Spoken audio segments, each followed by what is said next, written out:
বর্ষার মৌসুমে গ্রামীণ পরিবেশটা সত্যি দারুণ একটা পরিবেশ। বৃষ্টি, কাদা, মাটি এই সব মিলিয়ে হচ্ছে একটা গ্রামীণ পরিবেশ আর গ্রামীণ জীবনের একটা অংশ। এই জায়গা দিয়ে যাওয়া সম্ভব কোন ভাই? যে কোনো মুহূর্তে হচ্ছে গিয়ে পড়ে যাওয়া যাইতে পারে। এভারেস্ট জয় করে ফেলাইছি। এই রাস্তা দিয়ে হাঁটা আর হলো যে এভারেস্ট জয় করার সমান। কত সুন্দর পরিবেশ। কাদামাটি মিলেই হচ্ছে জীবন, আর সেই জীবনের অংশ হচ্ছে একটা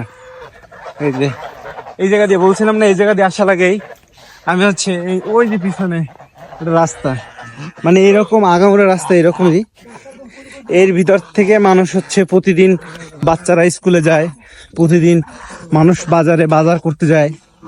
এইসব মিলেই হচ্ছে গ্রামের একটা মোস্ট টপিক। আমাদের রাস্তা এখান দিয়ে হচ্ছে ওই দিকে যাওয়া লাগে, আর এই রাস্তা প্রতিদিন মানুষ পার হয়।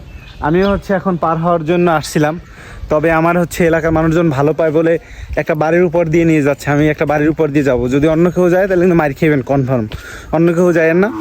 আর এটাই হচ্ছে গ্রামের সৌন্দর্য আর গ্রামের কাঁচা রাস্তার একটা বৈশিষ্ট্য। কাদামাটি নিয়েই হচ্ছে আমরা মানুষ, আর সেই মানুষ বলে আজকে আমরা কাদায় হচ্ছে হাঁটি। এটাই হচ্ছে সবচেয়ে বড় বাস্তবতা।